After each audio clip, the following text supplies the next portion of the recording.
Assalamualaikum warahmatullahi wabarakatuh. Bagaimana kabarnya teman-teman? Semoga semuanya tetap semangat dan sehat selalu. Amin. Nah, teman-teman, sekarang kita akan belajar tentang kisah keteladanan Nabi Muhammad SAW. Sebelumnya, Bu Guru ingin bertanya, apakah teman-teman sering mendengar Nabi Muhammad SAW? Apakah teman-teman sudah mengetahui kisah Nabi Muhammad SAW? Kenapa ya kita harus mengetahui Nabi Muhammad SAW? Ada yang tahu? Baik, Nabi Muhammad SAW adalah teladan umat Islam. Kita sebagai umat Islam harus mampu meneladani Nabi Muhammad SAW. Karena Nabi Muhammad SAW memiliki sikap yang sangat mulia, baik hati, pemaaf, jujur, dan yang lainnya. Oke teman-teman, sebelum kita mulai, mari kita membaca basmalah bersama-sama. Bismillahirrahmanirrahim. Oke teman-teman, biar kita mengetahui kisah Nabi Muhammad, yuk kita perhatikan kisah Nabi Muhammad dengan sangat baik. Selamat menyimak teman-teman. Setelah kehancuran pasukan Raja Abraha, kota Mekah semakin ternama. Dari kota inilah sejarah manusia paling mulia dimulai. Ka'bah sebagai jantung kota Mekah semakin ramai dikunjungi para peziarah. Demikian pula para pedagang. Mereka datang dari berbagai penjuru jazirah. Namun sayang, Ka'bah mulai diselewengkan fungsinya. Akibatnya, kejahiliahan merajalela. Bahkan pada masa itu, memiliki bayi perempuan adalah hal yang sangat memalukan. Aib bagi keluarga. Sehingga sebagian dari mereka tega membunuh bayi perempuan mereka sendiri. Di tengah kondisi masyarakat jahiliyah itulah Nabi Muhammad dilahirkan. Bayi luar biasa itu lahir dari rahim seorang wanita mulia bernama Aminah. Pada saat itu ditandai peristiwa-peristiwa yang luar biasa. 10 balkon istana Kisra runtuh. Juga padamnya api-api yang biasa disembah oleh orang-orang Majusi.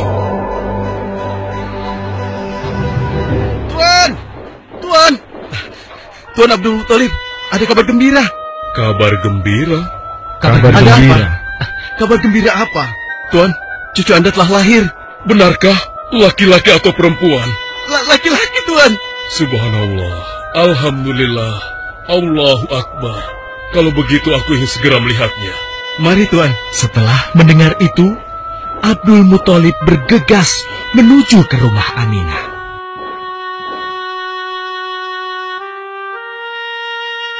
Ah, cucuku, kasihan engkau terlahir yatim. Dengan penuh kasih sayang, Abdul Muthalib membawa cucunya ke Ka'bah. Ya Allah, jadikanlah cucuku ini menjadi seorang yang mulia dan terhormat, sebagaimana Nabimu Ibrahim alaihissalam.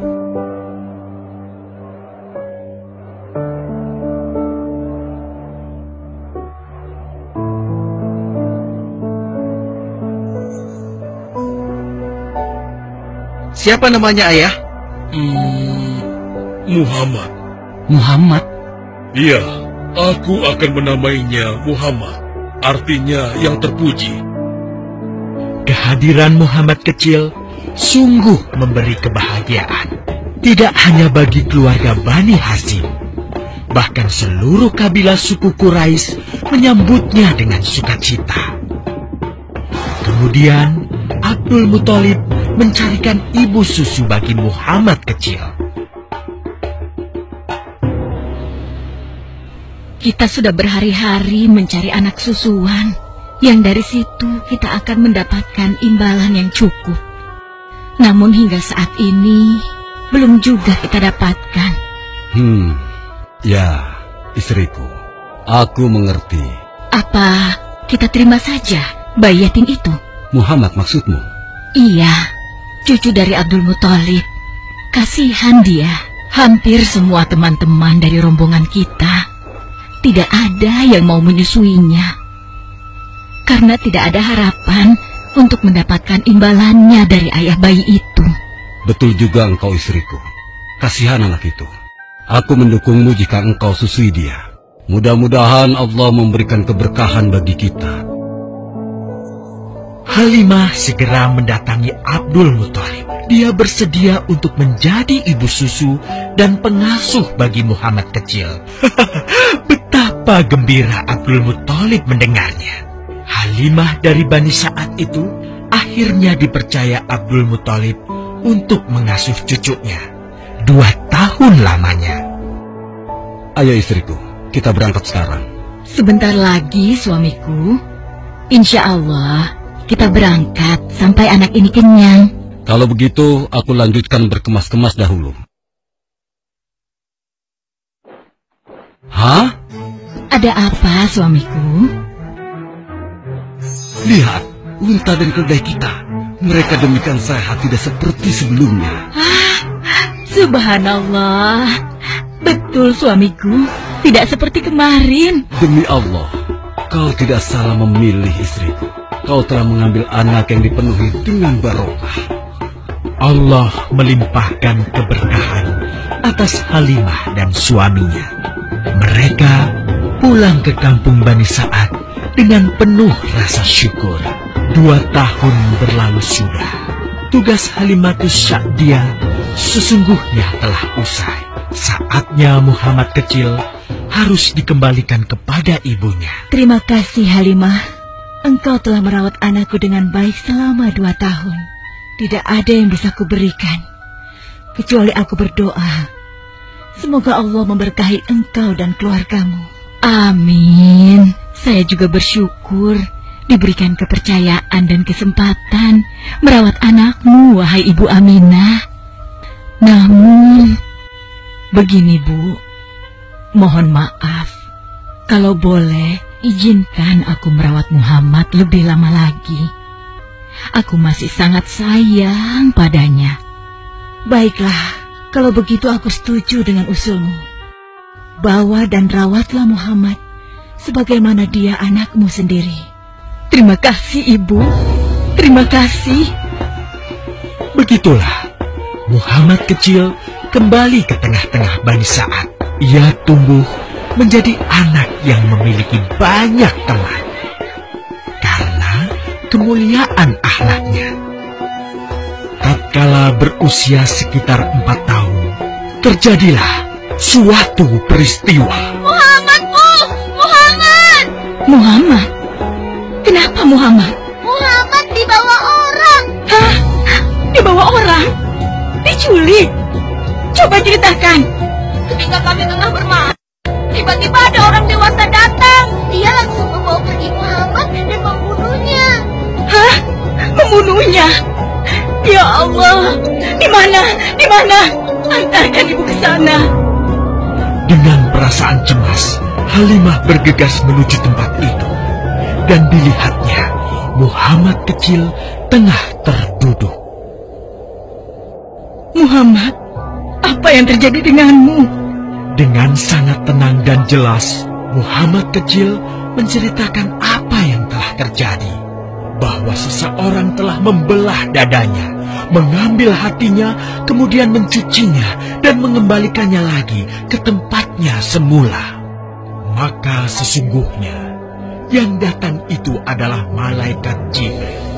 Dia ditugaskan Allah untuk mencuci hati Rasulullah sehingga bersih dari segala kecenderungan setan. Subhanallah. Sungguh anak ini bukanlah anak sembarangan. Sebaiknya aku kembalikan saja kepada ibunya. Peristiwa itu membuat Halimah sangat khawatir. Maka bergegaslah Halimah mengembalikan Muhammad kecil kepada ibunya. Menginjak usia yang ke-6 tahun, Muhammad kecil diajak ibunya untuk berziarah ke makam ayahnya, Abdullah di Yastrib. Dalam perjalanan pulang kembali ke kota Mekah, Aminah pun jatuh sakit. Dari hari ke hari, tubuhnya semakin melemah. Hingga di sebuah kota bernama Abwa, letaknya antara Mekah dan Yasrib, Aminah meninggal di sana. Dan Muhammad kecil pun menjadi seorang anak yatim piatu.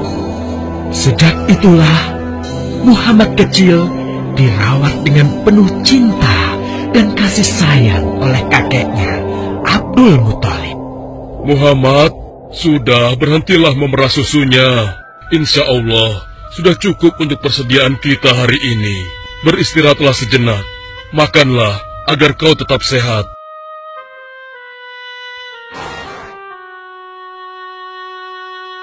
Ya Allah, betapa mulia akhlak cucuku ini.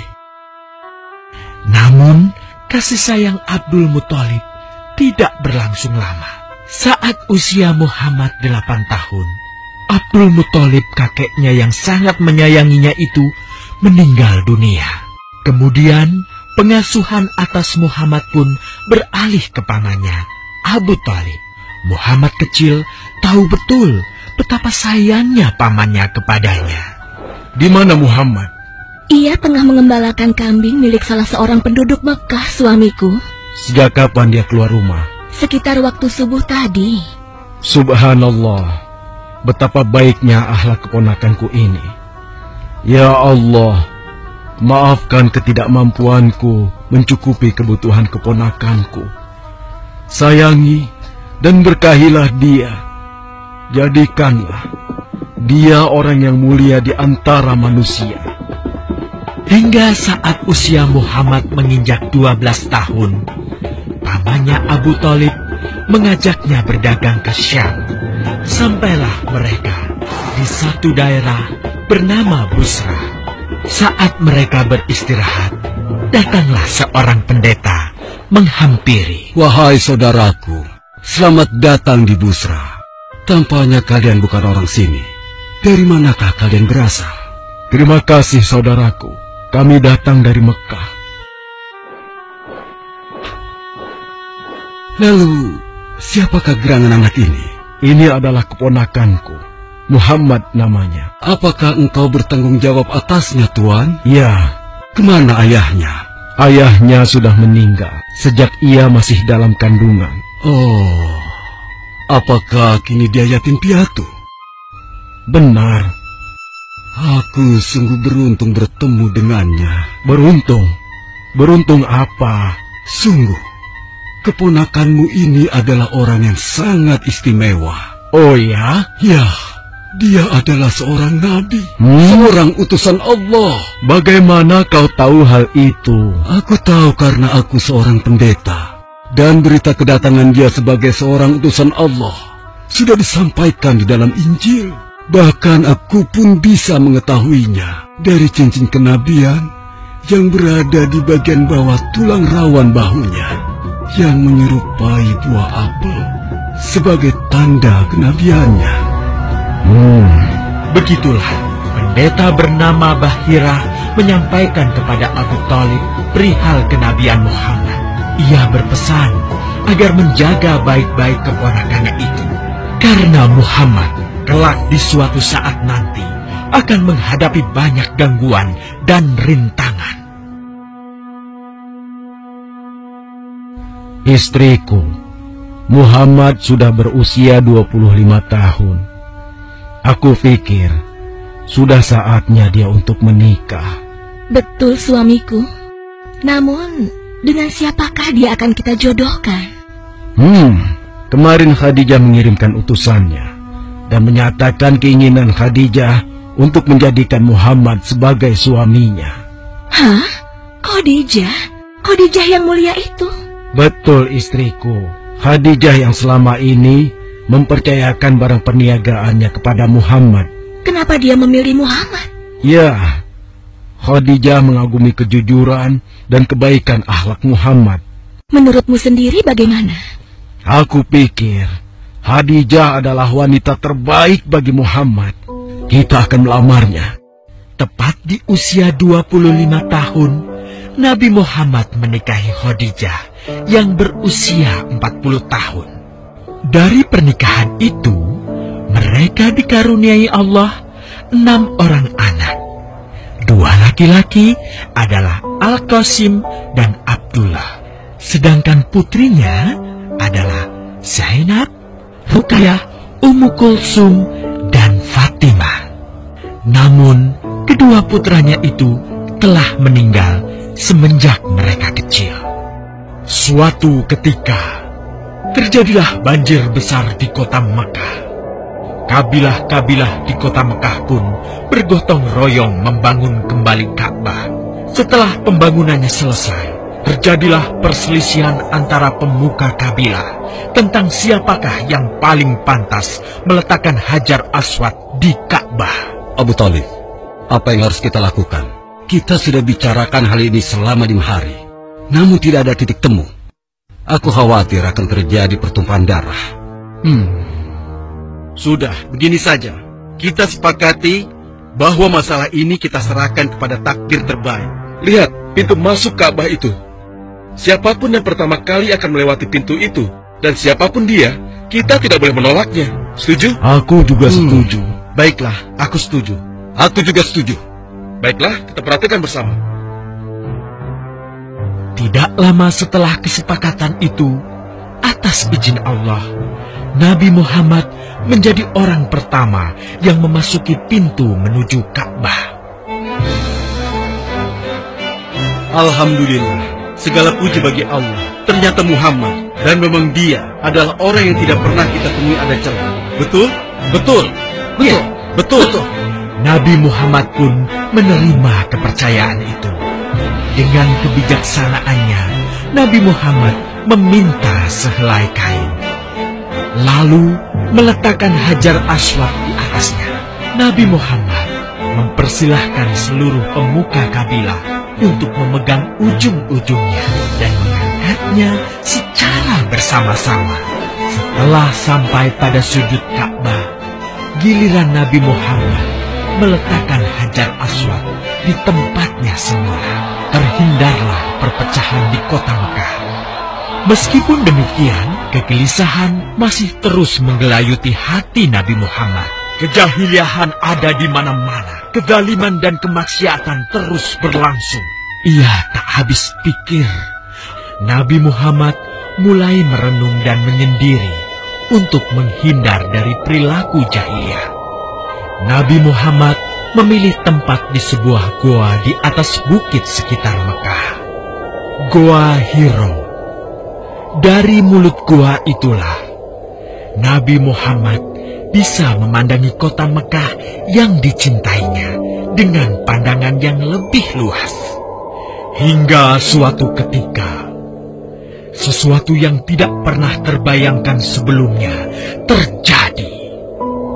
Tiba-tiba, goa itu menjadi terang benderang. Kemanapun arah mata melihat, di sanalah cahaya itu ada. Itulah malaikat Jibril. Jibril berkata, "Bacalah." Dengan gemetar, Nabi Muhammad berkata, "Aku tidak bisa membaca." Malaikat Jibril lantas merangkul Nabi Muhammad SAW dengan kuat hingga nafas beliau sesak. Seraya berkata lagi, "Bacalah." Sampai akhirnya malaikat Jibril membantunya setelah merangkulnya dan menyuruhnya membaca hingga 3 kali. Kemudian malaikat Jibril membantunya membaca. "Bacalah dengan menyebut nama Tuhanmu yang menciptakan. Dia telah menciptakan manusia dari segumpal darah. Bacalah, dan Tuhanmulah yang paling pemurah, yang mengajarkan manusia dengan perantaraan Al-Qalam. Dia mengajarkan kepada manusia apa yang tidak diketahuinya. Kalimat suci telah terucap, resmilah sudah. Dari dalam Gua Hiro, Allah mengangkat Nabi Muhammad SAW sebagai penuntun dari kegelapan menuju cahaya, dari keburukan menjadi kebaikan, dan dari kesengsaraan menuju ke keselamatan. Nah teman-teman, itulah tadi kisah Nabi Muhammad SAW. Masya Allah ya teman-teman, Nabi Muhammad orang yang sangat istimewa dan sangat mulia diciptakan oleh Allah SWT. Allah mengutus Nabi Muhammad untuk memperbaiki perilaku buruk yang biasa dilakukan manusia, agar manusia dapat meneladani Nabi Muhammad. Nah teman-teman, mulai sekarang yuk kita ikuti sikap Nabi Muhammad, karena dalam diri Nabi Muhammad terdapat uswatun hasanah, yang artinya contoh yang baik. Nabi Muhammad dikenal sebagai orang yang baik, santun, dan penuh kasih sayang. Nabi Muhammad SAW juga dikenal sebagai orang yang ramah dan jujur. Karena kebaikan dan kejujurannya, Nabi Muhammad SAW mendapat julukan Al-Amin, yang artinya dapat dipercaya. Kita semua bisa mengikuti atau meneladani Nabi Muhammad SAW karena kita sebagai umat Islam